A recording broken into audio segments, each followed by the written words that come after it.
Today is a special day because we're diving into something that shapes our lives in profound ways: emotions. We'll be talking about how you can become more emotionally aware and in control of your emotional life. But before we get into that, let's take a few moments to center ourselves. It's important to be fully present to get the most out of this. Every day, we experience a range of emotions, but have you ever stopped to think about what emotions really are? Emotions are signals. They're the body's way of telling us how we feel about something that's happening outside of us. They act like a compass, pointing us toward our true feelings about people, places, and situations. And here's something fascinating.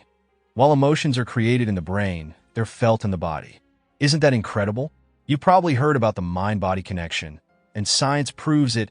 We can't influence our emotions without being present in both our body and mind. Let's try something. Think back to a moment when you felt pure joy, maybe a time when you were completely content, blissful. Got it? Now, let that memory flood your senses. How does your body feel? Where do you feel that joy? It might be a warm sensation in your chest or a lightness in your limbs. That's the mind-body connection at work.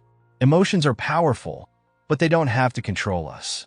With the right approach, you can build a healthy relationship with your emotions. Let's break it down into 4 steps for emotional regulation. Step 1. Identify your emotions and those of others. Can you tell the difference between feeling joy and feeling awe? Between frustration and sadness?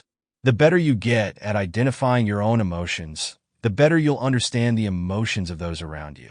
This awareness is the foundation of authentic connection. Step 2. Understand that emotions are temporary. Emotions aren't good or bad, they just come and go.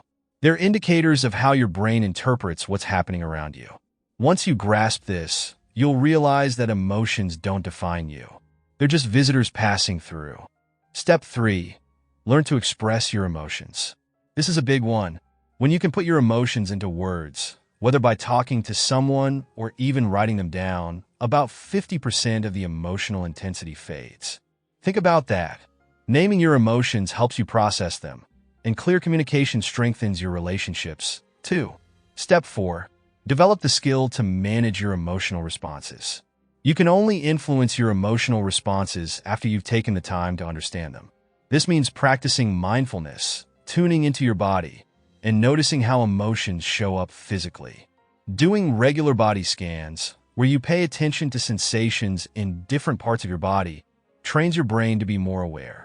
And when you're more aware of your body, you become more empathetic, both toward yourself and others.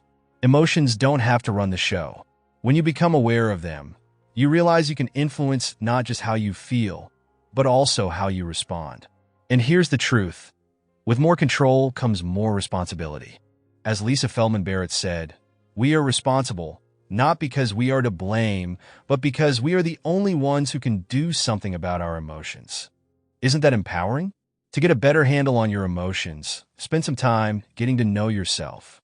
Reflect on your life story and the beliefs that have emerged from your experiences. What triggers you? What brings you joy? The more you understand, the more power you have to shape your emotional life. And remember, rest is crucial. We live in a fast-paced world where we feel like we can't slow down. But the truth is, we can't afford not to slow down.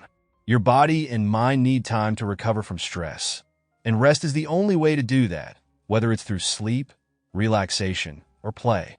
So, what's one thing you can do today to move closer to mastering your emotions?